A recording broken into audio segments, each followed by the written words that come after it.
Hello, everybody. It's Tuesday again, and we're doing the Carolyn Show live from the Walpole Town Library in the wonderful Pam Sisson Howard Reading Nook. And Julie, as always, is our videographer, and we've got a bunch of nice books for you this week. Ooh. Ooh. Ooh. This is The Whispering House, and it's by Elizabeth Brooks, and it's a gothic mystery. Ooh. Ooh. And it is like no other. And it may keep you up all night. Oh, no. Oh, yes. Scared or reading it? Oh, well, Or both. I think it's both. So, yes, and it's takes place in Burn Hall, which in itself is a good character. Ooh. So quite interesting. That's intriguing. Intriguing. Okay, and now we have The Great Circle by Maggie Shipstead, and it's a fascinating tale.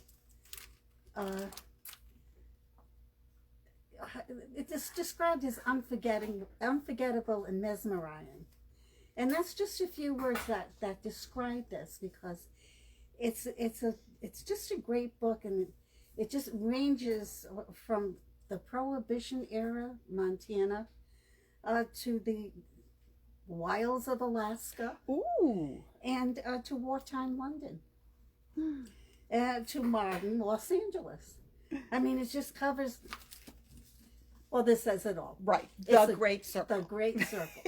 So, but it is a fascinating read. So, Ooh. So I'm recommending this one.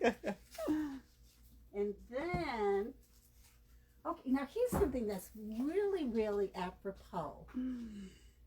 Margaret and Elizabeth, and how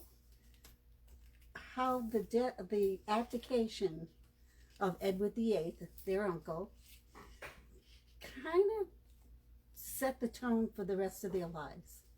Previous to that, they were very close as sisters and really good friends. But with the abdication of Edward VIII, Elizabeth's role changed, because her father, of course, was next in line, but she was second in line. Mm-hmm. And that changed everything for the sisters. Although I think they remained very close, but it was a different kind of relationship after that, more formal. But it is a fascinating read. And I know Andrew Morton is one of the official biographers of the palace, right? That's true. Yes. That's true. Yeah. So it really is a fascinating read. Ooh, it's on my list. Good.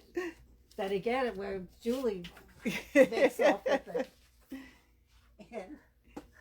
And this one by Krista Higgins, Pack Up the Moon. It kind of sounds maybe a little, sad, because the mom in this book is, she finds out she's dying. Oh dear. So in the year before she dies, she writes her husband a letter each month so that he will be able to get through the first year after she's gone. Oh. I mean, it sounds very sad, but it's also very positive. And let's face it, we're all going to go sometime. Mm-hmm. So, yep. But it's good. It's well written, and it's a good read. So, Oh, good. So there you have it for this week. There you have it. But wait, there's more. Well, wait, there is more. My oldie but goodie is this week is Julie's pick, The Red Tent by Anita Diamond, which is absolutely the most fabulous book. Yes. Oh gosh, it takes place,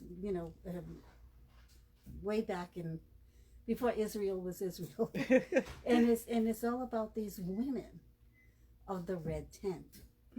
And it's a fascinating study on ancient women and how they were treated, but how they persevere, and they just make a big difference. And yes, even with the limitations that are put upon them. Yes, just fascinating women, aren't they? And it's based on a biblical story, but just fleshed out so fabulously. Yeah, and it's so well written. And yes, I'll tell you, I've read it 3 times. I've read it. Well, I've read it twice, but you know what? I would read it again. I mean, it's just worth repeating. Yep. So if you haven't seen it the first time around, or if you have, it's worth a second look and a first look for people who haven't seen it. Most definitely. Most definitely. Yes. So that concludes our. But wait. You've got to give a plug for Saturday. Oh, geez. Thank you, Julie. Pandemonium. So Saturday at 10 o'clock, I'm going to read the first page of a new book, and it's called Sneak Peek Saturday. So tune in 10 o'clock Saturday morning, and we shall be here with a sneak peek. And next week, Carolyn and I will be on vacation, so we'll be back the following week with even more books. Absolutely. Thank you, Julie. Thank you, Carolyn. Thank you, Jane.